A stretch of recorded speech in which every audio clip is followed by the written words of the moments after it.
Over the Lich Gate, in the churchyard at St Mary's, East Barnet, it says that our churchyard is a burial place for high and low, rich and poor, together. But if you walk into the churchyard, you can see who the highest of the high and the richest of the rich actually was.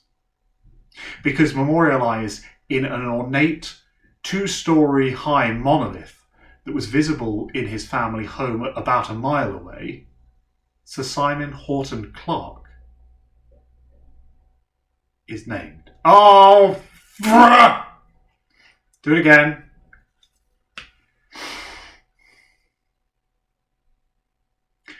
Over the Lich Gate at St Mary's, East Barnet, is a carving that says our churchyard is a burial place where high and low, rich and poor lie together. But if you actually go into the churchyard, you can tell for certain who the highest of the high and who the richest of the rich actually was.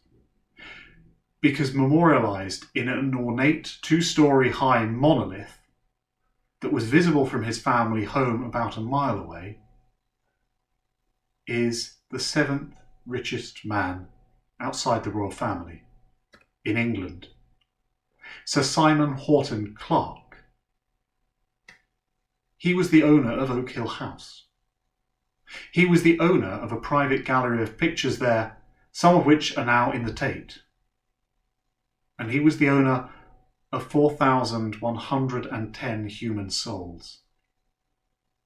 For Simon Horton Clarke was a slave owner, and to work on his Jamaican plantations, producing sugar and rum to be exported to English markets, he or his immediate agents or his immediate family owned 4,110 slaves.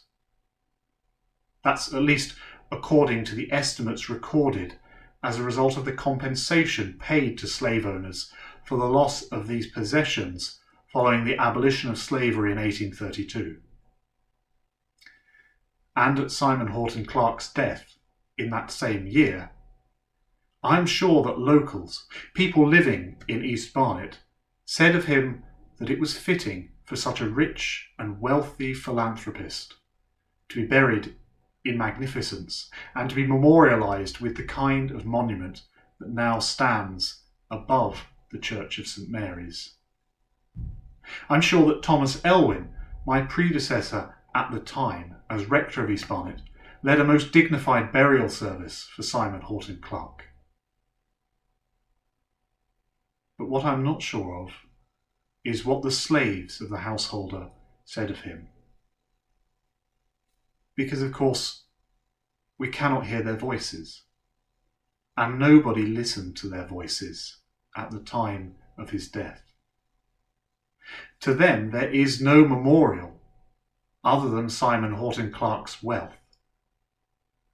The only real record of the suffering that was caused on his particular estates lies in the records of the compensation paid out to his beneficiaries in exchange for those goods of which he was deprived by the abolition of slavery. And when I say goods, I mean the lives of black men and women and children. Black people enslaved. Black humans forced to labour for the profit of one of my parishioners, and for the profit of all those connected with him, locally and nationally. When I say goods, I mean human souls ordered about at the crack of an overseer's whip. The question of by what standards we might now judge individuals who lived a long time ago is a favourite game for people who, like me, studied history at university. It's right up there as an exercise in historical argument with, if you had a time machine, where would you go? Or, if Hitler had never been born, what would have happened? Perhaps, judged by the standards of his own time, Simon Horton Clarke would be found to be a philanthropist, and a great man. It's possible that he was convinced by the justifications of slavery that were commonly held in British society in the 18th and early 19th century. And perhaps he even heard sermons preached about the inferiority of some ethnic groups when compared to others. Perhaps he heard such sermons from the pulpit at St. Mary's. For the Church of England has a huge legacy of institutionalised racism and a history of institutional and extremely active racism, particularly in that period of the later 18th and early 19th century. Perhaps we should judge Simon Horton Clarke by the standard of today. And it is possible that our own standards, which decry slavery, would place us in a position where we are better able to recognise and honour, or even to assist, the victims of systematic exploitation. Or perhaps that is not the case. Perhaps we are just as blinded to the injustices which we enjoy the fruits of. Whatever Simon Horton Clarke heard from the preacher in the pulpit of St. Mary's about 200 years ago, he would have discovered in the recitation of the scriptures, the stories of the Exodus from Egypt, which are shot through with a fiery pillar of God's hatred for the permanent bondage to which his chosen people Israel was subjected.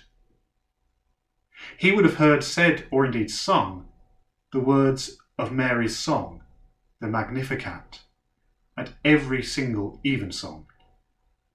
And the Magnificat is illuminated by the promise that God seeks to enter our world in order to raise up the humble and the meek, and his coming will bring down those who are proud.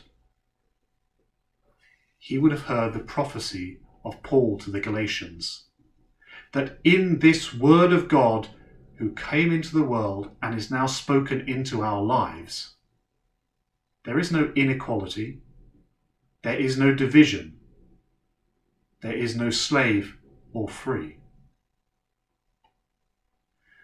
The judgment of God is, in the words of the Bible, and in his eternal word, Jesus Christ, strangely liberating to the oppressed of every time and place.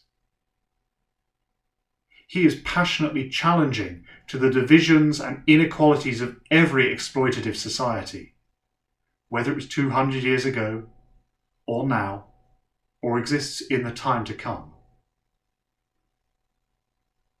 And as Christians, we build our lives on a longing for this judgment of God that is set by a standard beyond time and place and human understanding and inhumane immorality.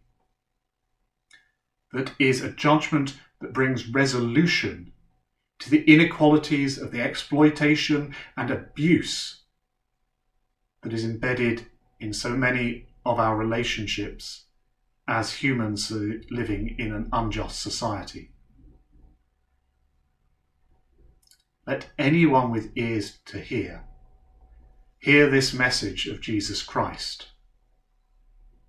Let anyone with ears to hear long for this message of Jesus Christ. Let anyone with ears to hear understand that in the voices of those who are silenced by their exploiters, there is the voice of Christ, calling out for a shining righteousness to open up the horizons of this and every other age.